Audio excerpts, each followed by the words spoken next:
Eu vou dar, então, sequência na descrição que nós estamos fazendo dos chakras, né? Nós estamos analisando, né, estudando os satélites que formam o sistema que nós conhecemos como o Muladhara Chakra, que é o chakra da base, da raiz. O Muladhara Chakra, como nós sabemos, já foi mencionado no primeiro vídeo, sim. Mula quer dizer raiz, Dhara, fixo. Então, Muladhara, que significa que a pessoa está fixa, ou o chakra que mantém a pessoa fixa ou aprisionada na raiz. E esse chakra, ele também está correlacionado, né, com o sistema reprodutor, que envolve o útero. A parte do órgão sexual é a parte externa de um complexo que tem a sua raiz no útero, que é o processo de reprodução. É muito incomum nós pensarmos dessa maneira, mas o momento do nascimento, basicamente, ou analisado de maneira simplesmente de maneira nua e crua, é praticamente o processo do nascimento, né, na verdade. É praticamente um sistema de genocídio, é quase uma extinção. Pode-se dizer uma extinção, praticamente, né? Só não é uma extinção absoluta porque tem um sobrevivente no processo. Veja bem,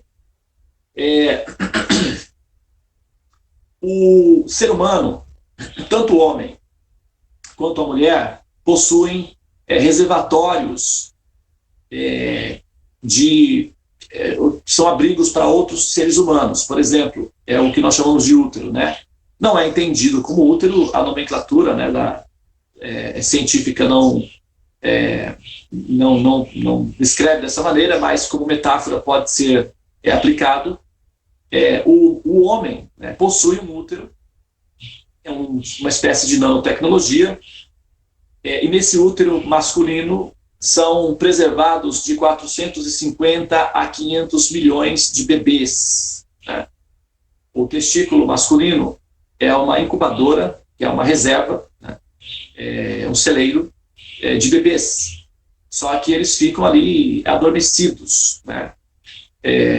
Eles ficam em stand-by, preservados numa substância que é o líquido seminal, que possui nutrientes, temperatura, enfim, ele faz a calibragem para a manutenção dos bebês. E eles estão lá adormecidos, né? O processo de ativação do Muladhara Chakra, que é baseado assim, nos dois elementos, que é o elemento água e o elemento fogo, quando ele é ativado, o elemento fogo, então, ele dá ignição, inclusive essa palavra ignio, que uma língua vem do latim, os romanos espalharam, né, eles assim compartilharam com os outros povos a língua latina, e a língua latina recebeu muita influência cultural e intelectual, principalmente dos gregos, dos pensadores gregos. A Roma sempre teve relacionamentos intelectuais com os gregos, só que depois que ela dominou a Grécia, que muitos dos aspectos culturais gregos foram admitidos oficialmente dentro da estrutura cultural de Roma. Mas Roma já se alimentava do intelecto grego muito antes de quando ela dominou a Grécia. E os gregos, eles eram povos que cultuavam o conhecimento, então eles adquiriam viajavam muito para muitos países em busca de conhecimento, eles costumavam ir muito ao Egito, mas a Índia também era um ponto de encontro dos gregos. Inclusive, se descreve que a primeira universidade realmente do mundo, organizada, ficava na Índia, e os gregos costumavam mandar os filhos para essa região, Tem um documentário que conta essa história. E eles aprendiam muito dos conceitos que nós usamos atualmente, e isso foi incorporando na nomenclatura dos gregos, né, no sistema de epistemologia dos gregos, e hoje nós repetimos essas palavras sem saber que realmente elas vêm do sânscrito, porque eu estou falando do elemento fogo. Em sânscrito, fogo significa Agni, e daí nós temos o conceito de Jnana. Jnana significa acender o fogo, ou despertar a inteligência. Jnana, né? E a Agni vem desse conceito, dessa raiz, que é Jnana, que é fogo. Agni, por exemplo, o deus do fogo é Agni. As cerimônias védicas de fogo que eu realizo, por exemplo, chamam-se Agni Hotra, que significa acender o fogo, que permite com que nós possamos ver a suprema personalidade de Deus. Daí, como consequência desse princípio, nós temos a palavra, por exemplo, ignio, ou ignorância, ou ignio, que significa fogo, acender, que vem de Agni. E também nós temos a palavra cognoscível, que significa aquilo que pode ser conhecido, ou incognoscível, que não pode ser conhecido. Cognoscimento ou conhecimento. Essas palavras todas têm origem no sânscrito Agni.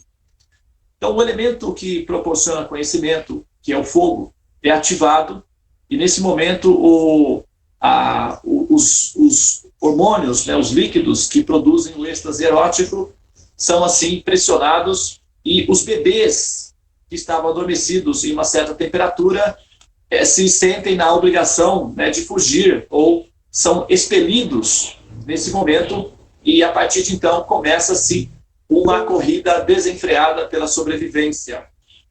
São mais ou menos 450 milhões de bebezinhos, os espermatozoides, né, no momento em que o homem ejacula, né, ele tem assim o seu momento de clímax, os espermatozoides são então expelidos e eles passam a tomar consciência. Então, apesar de que é um impulso intuitivo, mas já existe um princípio de consciência ali que está tentando sobreviver. E eles então correm desesperadamente em busca de um abrigo seguro. E nesse caminho a esmagadora maioria morre. Então é praticamente um genocídio. O órgão sexual feminino, ele é especialista em eliminar os bebês. E os bebês então morrem aos milhares. Alguns deles, sobreviventes, chegam então até o óvulo. E desses que são sobreviventes, normalmente um consegue o abrigo seguro do óvulo. E nesse ponto ele então relaxa, porque até então o processo era meio que desesperador, milhões morrendo ao seu redor, e assim, a intuição, que é o impulso natural pela vida, né, de sobrevivência. A experiência fica registrada na memória RAM dessa entidade viva, que ela é uma sobrevivente de um genocídio. Então, finalmente, isso é um choque, é um trauma, né? É bem leve, mas do ponto de vista da percepção, mas fica registrado na memória RAM, que é o inconsciente. Bom, depois que o espermatozoide então toma abrigo do óvulo, o óvulo ele se enraiza no útero, né? E o útero, então, que é o útero feminino, então o bebê sai de um útero masculino que é baseado numa nanotecnologia. E ele é transferido, então, para outro útero, que é o útero feminino. Aí tem mais espaço. E o bebê, então, começa a se desenvolver aí. O útero, ele tem as condições favoráveis para que o invasor, que no caso é o bebezinho, possa se desenvolver. O útero, na sua posição, entende que o bebezinho é um invasor, é um elemento estranho ao corpo. Então ele passa a atacar esse bebezinho, de todas as formas, tentando eliminar ou expelir o invasor do corpo. E essa é a missão do útero, expulsar o invasor. Agora, né, a agenda, a prioridade da agenda não é necessariamente abrigar o bebê, é expulsá-lo.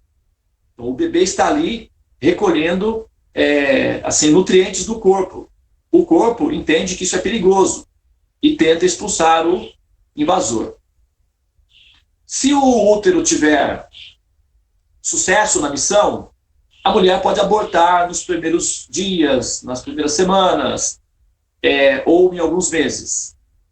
Se o útero fracassar nessa missão, o invasor, então, permanecerá ali,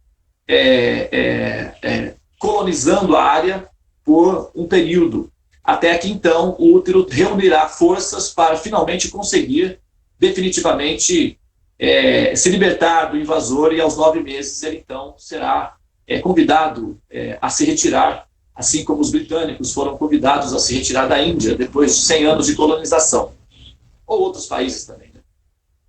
Então o bebê é convidado a se retirar e ele sai aos 9 meses. O invasor, no caso, né? Isso é uma linguagem que o corpo, que é biologicamente a linguagem biológica do corpo, entende, tá? Mas o que acontece? O bebê que está despertando a consciência, essa entidade viva que está começando a tomar consciência da própria existência, nos primeiros meses, a mãe, que é o hospedeiro, no caso, devido à afeição e à realização amorosa, transmite os dados para o bebê de que bom que você veio, filhinho. Nós vamos ficar juntos para sempre. O nosso amor será eterno. Estamos tão felizes de que você chegou. E isso nos primeiros meses, né? 3 meses, 4 meses, 5 meses. Então, essa relação de correspondência, de dependência, de afetividade, de trocas, de fluxos amorosos, alcança o seu ápice ao 7º mês, por aí. Porque aí, nesse ponto, a mulher está linda, né? Está plena, parecendo uma lua cheia. E todos podem ver, não é, que ela está produtiva. Agora, a partir do 8º, entrando para o 9º mês, o processo todo é muito cansativo, né, para a mulher. E ela simplesmente, assim, sugada constantemente, né? Ela tem que alimentar 2, ela e mais outra pessoa. Então ela está exausta e cansada, às vezes é desconfortável para dormir, para fazer as higienes básicas, não é? Então, esse processo todo é um pouco cansativo. E a mulher começa a, assim, pensar na saída do bebê como um alívio também, né? Não é apenas a felicidade de ver o filhinho nascer, mas o alívio do desgaste emocional e físico que isso produz. E essa mensagem também é assimilada pelo bebê. Né? O bebê começa, então, a perceber que tem alguma coisa de errado com aquela relação eterna que foi entendida no início. Do ponto de vista do cálculo de tempo do bebê, numa metáfora em relação à vida humana, seria o equivalente de um bebê, ele permanece no útero por 9 meses, e o ser humano, ele vive aí uma média de 70 a 100, então você joga aí uns 90 anos, né? Assim, para ter uma média. Então, é o equivalente de uma vida inteira, não é? Do ponto de vista da metáfora que nós estamos usando. Então, depois que o bebê já está muito acostumado a ouvir que o relacionamento seria eterno, contínuo, para sempre, e como ele não tem outra experiência consciente a não ser aquela experiência de vivência no útero, quando o útero começa a dar sinais de que ele já não é mais tão desejado ali, e que a mamãe também já está concordando com a saída dele, então ele já começa a se sentir mais ou menos rejeitado. Começa um outro processo de rejeição. E esse sentimento de persona não grata, ou seja, no sentido de que ela já se sente rejeitada, começa a tomar uma forma mais consistente do ponto de vista da experiência psíquica, das emoções. E o primeiro trauma da expulsão do paraíso, que é quando ele sai do útero masculino, o testículo, e vai para o útero feminino, o primeiro trauma foi superado com o abrigo que a mamãe proporcionou em termos de afetividade, alimento e amor. Só que lá no finalzinho, no 9º mês, esse trauma volta novamente porque ele começa a sentir os impulsos da rejeição novamente. E ele começa intuitivamente a sentir que será novamente expulso. E aquela sensação de desespero, de sobrevivência, volta. Aquilo que havia sido superado retoma novamente. Claro que esses processos não são registrados, conscientes, né? Eles estão acontecendo nos bastidores dos processos de construção emocional do ser que está ali. E, finalmente, quando o bebê, então, ele é rejeitado de forma absoluta, e a situação toda é muito dramática, normalmente é muito dramática, envolve dores, tensão. Então, o momento de nascimento é permeado de vários traumas, que envolve dor, envolve a sensação de estar sendo expulso e ter sido rejeitado pelo amor da mãe, que prometeu que o amor seria eterno. Como o bebê não tem experiência de vivência fora do útero, ele costuma imaginar que o amor eterno seria aquela relação que estava em andamento, ou seja, ele estaria ali no útero e a mamãe continuaria alimentando e cantando para ele constantemente. Então era essa a experiência que ele tinha. Quando ela, então, o expulsa de casa, vamos dizer assim, ele se sente numa situação de desamparo. Então ele acumula para si 2 experiências de desamparo e de expulsão do paraíso. Por isso, ele nasce numa condição de desamparo e em trauma psicológico, que é o equivalente de uma depressão, uma angústia existencial. Então o bebê normalmente já nasce em depressão e angústia existencial, se sentindo rejeitado. Isso é muito conhecido na psicologia, né? Se a família estiver bem estruturada, o papai, a mamãe, o tal, se tiver uma estrutura emocional saudável, o bebê, então, esquecerá esse trauma nos 2 primeiros anos. Ele superará o trauma da rejeição nos 2 primeiros anos. Se houver algum tipo de desestrutura familiar, então essas emoções dramáticas serão retomadas no início da adolescência. Elas vão voltar, elas eclodirão novamente no início da adolescência, como uma semente, né, que vai crescendo, vai crescendo. No início da adolescência, esse princípio de rejeição, de inadequação, volta novamente. E aí é onde os primeiros sintomas de depressão consciente aparecem. Isso que é muito comum, os adolescentes, né, serem assim, um pouco, quem sabe aí talvez agressivos, ou então depressivos. É uma característica bipolar que eles têm, ou são agressivos, ou são depressivos. Porque eles estão revivendo o trauma da rejeição inicial e que não foi superado na primeira infância. E claro que eles, como é um jogo, né, todos estão mais ou menos vivendo as experiências semelhantes, cada um se vira como pode. E aí você vai ter aí os vários fenômenos das características da psique adolescente, que é formar grupos, entrar em gangues, demonstrar que eu existo, se vocês me rejeitam, eu também os rejeito, então é olho por olho, dente por dente, então agora o pau vai comer. Então essa é mais ou menos a característica, né, que é uma forma de sobrevivência diante do caos emocional que ele está vivendo. E aí vem os hormônios e tal, e a necessidade de já começar a pensar em termos de conquistar uma posição entre aqueles que também estão lutando pela posição, retoma o fenômeno biológico dos processos de sobrevivência pelo qual ele já passou 2 vezes, né?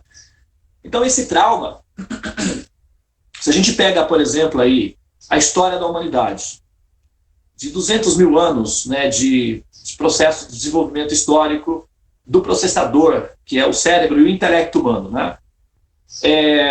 Quando você tem aí, joga aí há 10 mil anos atrás, você já tem um grupo, depois de 200 mil anos de aperfeiçoamento, né, de atualização dos processadores, você tem um grupo de processador, que é uma raça que é humana, que tem condições já de fazer certas configurações criptografadas de natureza mais complexa. Então, eles começam a lidar com códigos. E aí é o que eles chamam de inventou a escrita, inventou a matemática. Na verdade, os processadores fazem downloads da matemática, downloads do processo da escrita, porque são mecanismos que já existem na loja do universo. A matemática existe, evidentemente, antes que o ser humano tivesse noção da existência dela. O que ele faz é o download do aplicativo e passa a usar o aplicativo que é conhecido como matemática. Então, ele diz que desenvolveu a matemática, né? A terminologia utilizada pelo ser humano. Né? Desenvolveu a matemática, descobriu a escrita. Na verdade, os processadores fazem os downloads, né? E aí ele vai aprendendo a lidar com o aplicativo gradualmente. E esse aplicativo vai, então, se desenvolvendo até alcançar um certo nível de perfeição e se estabelece, né? Se estabiliza. Mas aí, o que acontece? Se você junta os fenômenos das experiências dessas expulsões,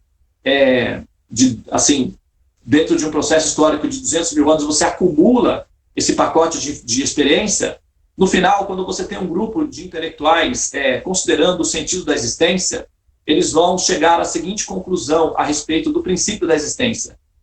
Fomos expulsos do paraíso. Essa é a nossa situação. E, em base nesse princípio biológico de experiência registrada inconscientemente na memória RAM, ele então tece uma teologia que é para explicar o sentido da existência, baseado no princípio da expulsão do paraíso. E aí, então, é que se cria os fenômenos de Adão e Eva e outras mitologias baseados na ideia da expulsão do paraíso, que é basicamente esse tipo de conceituação filosófica e teológica, está praticamente fundamentada num princípio biológico das experiências de expulsão, que é o processo do nascimento em si. E esses mecanismos, todos eles estão fundamentados no Muladhara Chakra, que é as primeiras experiências, que são as experiências ligadas ao útero, ligadas ao sistema de reprodução, ligadas às experiências dos órgãos sexuais. Então, todas essas teologias, esses sistemas de percepção religiosas que se baseiam na ideia de expulsão do paraíso, estão fundamentados no condicionamento da consciência humana dentro da esfera do sistema, que é o Muladhara Chakra.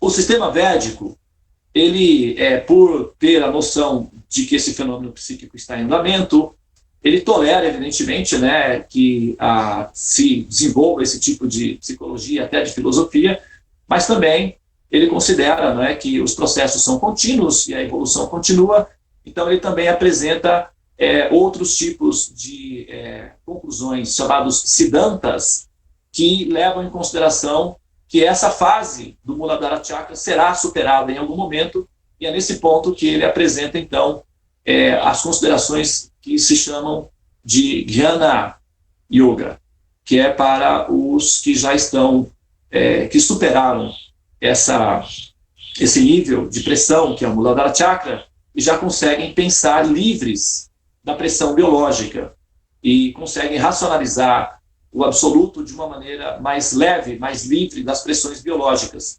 E é nesse ponto em que se aparecem os Dhyanis, que são aqueles que estão ligados ao princípio da dissolução total do estado de consciência, e aí onde que começam a aparecer as primeiras teorias de filosofia baseado na ideia de que Deus, ou o princípio universal, ou a fonte original, ou a explicação que justifica o sentido da existência, seria uma luz, né, amorfa, no sentido de que, para usar uma metáfora aqui meio grosseira, né, ser uma espécie de ameba luminosa infinita, já que esse princípio não teria consciência, não teria forma, não teria uma consideração de percepção de si enquanto pessoa, não seria uma espécie de como se fosse realmente assim uma consciência ameboide, em que estaria ali estagnada, sem princípio ativo e simplesmente existindo sem uma movimentação consciente de si próprio. Uma espécie de ameba mesmo, né? Só que gigantesca, infinita. Isso é o que se chama de o Brahman, ou o absoluto. Tudo bem, eu estou dando uma metáfora aqui um pouco invasiva, né, colocando a ideia como se fosse uma ameba, porque tem certas pessoas que são muito pretensiosas e intentam impor essa ideia a todo custo. E aí, é claro, não a gente também tem que demonstrar que nós sabemos que as coisas estão acontecendo, e por isso algumas metáforas um pouco mais, digamos, irônicas são necessárias para demonstrar que nem todos são tiranizados por esse tipo de filosofia básica, que na verdade não é o conceito final da existência da realidade suprema. Mas, como é um conceito intelectual bastante refinado, e a tirania intelectual dos pensadores tendem a impor sobre a existência de Deus a obrigação de ele ser apenas uma ameba luminosa. E isso é uma pretensão filosófica que deverá ser superada também. Mas eu não vou entrar nesse ponto, porque isso já requer outras considerações. Eu vou ficar por aqui nesse princípio do Muladhara Chakra. Então, essa pressão biológica que o Muladhara Chakra exerce sobre a consciência deve ser transcendida, não é? Então, aprender a controlar os impulsos sexuais, a demanda pela agenda da sexualidade, no sentido de o estresse produzido pela necessidade do impulso sexual, deve ser disciplinada, deve ser controlada, no sentido de que a pessoa deve aprender a controlar os impulsos sexuais gradualmente. Não significa necessariamente rejeitar os impulsos sexuais, porque eles são parte do processo, inclusive, de ascensão, não é? Mas alguns impulsos, alguns desejos sexuais, eles já são realmente eles são problemáticos. É como, por exemplo, se dá a metáfora de que, eu ouvi a palestra de um médico outro dia, ele deu o seguinte exemplo, ele deu a seguinte orientação: a diferença entre o veneno e o remédio é a dose. Se você tomar numa quantidade, ele é um remédio. E se você tomar numa outra quantidade, ele pode se transformar num veneno, que pode te matar. Então, o impulso sexual, o impulso de comer, o impulso de beber, o impulso de dormir, todos esses impulsos biológicos, eles devem ser superados, não no sentido de serem eliminados, mas no sentido de serem disciplinados.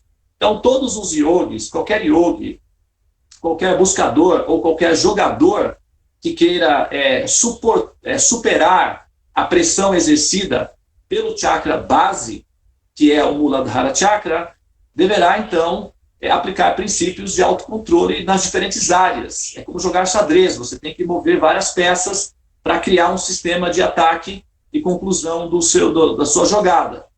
E os impulsos animais, que são semelhantes aos animais, que são biológicos, como, por exemplo, comer, dormir, defender-se e acasalar-se, são impulsos inerentes ao processo biológico básico, que estão tanto presentes na experiência da vida de um animal, na floresta, ou até mesmo de um inseto, e também na forma biológica do ser humano. Só que o ser humano possui um processador que permite a ele usar tecnologias superiores. E essa tecnologia, esse tipo de conhecimento superior, deve ser utilizado para alcançar níveis superiores, ou seja, subir na escala dos chakras. Mas, para que haja essa ascensão, é necessário que alguns das ligações com esse chakra raiz sejam diminuídos, para que o peso fique mais leve, para que haja menos peso, e o ser possa, então, ascender na Kundalini, que é a evolução espiritual. É como, por exemplo, os foguetes que são lançados para o espaço, os satélites, foguetes, né? No início, você tem aquela estrutura gigantesca, com fogo, barulho, explosão e tal, até o foguete sobe. Só que quando chega lá em cima, na estratosfera, a cápsula se liberta do peso do corpo do foguete, porque senão a cápsula não consegue continuar a viagem, porque o corpo se torna pesado. Então, aquilo que era remédio no início se torna veneno numa outra etapa. O gesso, né? Se você tem o gesso, ele permanece no seu braço por 30 dias, então ele é um amigo, porque ele está ajudando você a recuperar a saúde do seu braço. Mais do que isso, ele se torna um inimigo, porque ele pode causar um problema sério. Você pode perder os movimentos. Então, aquilo que é amigo se torna um inimigo, numa certa fase. O que é remédio para uns se torna veneno para outros. Então, assim, o apego sexual desordenado, que no início é uma motivação para a reprodução, para o desenvolvimento da raça humana, depois de um certo tempo passa a ser um inimigo perigoso, porque as pessoas ficam alucinadas em torno desse fator e a vida fica dependendo apenas disso. Elas ficam, então, adictas e condicionadas a nascer e renascer constantemente. Então, todos os yogis ou jogadores que entendem essa função do jogo devem aprender que esse impulso tem que ser controlado a todo custo. As técnicas devem ser utilizadas, floral, acupuntura, yoga, meditação, oração, todos os recursos devem ser utilizados, sim, para controlar os impulsos do excesso do apetite sexual, os impulsos do excesso do apetite na alimentação. Por isso, os yogis costumam ser vegetarianos, veganos, uma alimentação mais saudável, com menos violência, é o controle do impulso, do desejo, né, Muladhara Chakra, que se manifesta pela boca. Depois, o tipo de coisa que você vai ouvir, o impulso para ouvir lixo humano, né, e o impulso para dormir também deve ser controlado, porque o ato de dormir em excesso é uma adicção, mantém a consciência em estado de coma ou bêbada, e uma pessoa bêbada não tem condições de tomar decisões apropriadas. Então, todos esses impulsos devem ser superados caso a consciência tenha despertado ao ponto de entender que o processo de evolução significa ascender na Kundalini e sair do Muladhara Chakra, da pressão exercida pelo Muladhara. Senão, a pessoa fica aprisionada aí por um tempo indefinido. O universo é eterno, portanto, dá tempo de a alma nascer e renascer muitas vezes. O universo não tem pressa, porque já que a alma é eterna, então ela tem tempo suficiente para tomar essa decisão. O problema é que é desgastante, é desconfortável nascer e renascer. E aqueles que são inteligentes percebem que isso é desfavorável e começam a tomar atitudes em relação a isso. E eu acredito que esse seja o nosso caso.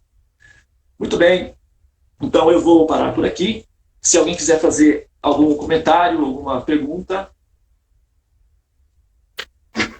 Eu tenho uma observação legal nesse assunto.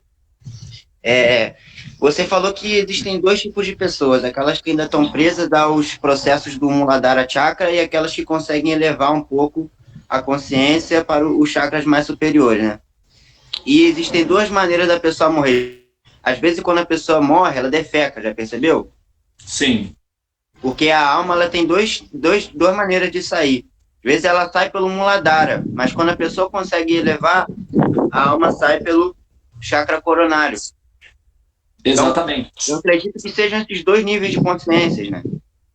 Muito bem observado, obrigado. Inclusive, falando isso daí, quando as pessoas que falecem, que abandonam o corpo em estado de medo, desespero, angústia, é porque elas estão saindo pelo Muladhara. Entendeu?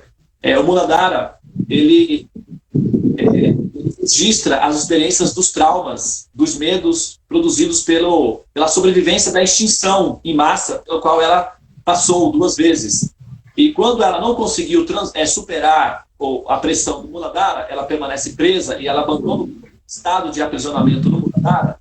Então, normalmente, ela sente muito medo do processo da morte, ela fica angustiada, desesperada, é porque ela está saindo pelo Muladhara, realmente. Aquelas pessoas que, com sobriedade, com dignidade e com gratidão, despedem-se da vida, elas aí sim estão já saindo pelos chakras superiores, é verdade. São várias saídas, na verdade, né? Mas, normalmente, a saída, que é pelo Muladhara, produz esse tipo de reação psicológica mesmo, e a pessoa, então, devido a essa tensão, ela, no caso aí, ela defeca, e às vezes, né, tem outras reações de expressão de sofrimento, e esses sofrimentos são todos vivenciados nas experiências com o Muladhara Chakra. E é por aí realmente que acontecem as coisas, né? De fato, tem esse ponto aí, bem observado. Legal, legal. Muito bem. Tenham um bom dia para todos, tá? Hare Krishna, Krishna Krishna, Hare Rama, Rama Rama, Hare Hare. Ó energia suprema de amor divina, eleva-me, envolve-me, protege-me. Hare Krishna. Nos vemos então amanhã, pela manhã. Até amanhã. Bom dia para você.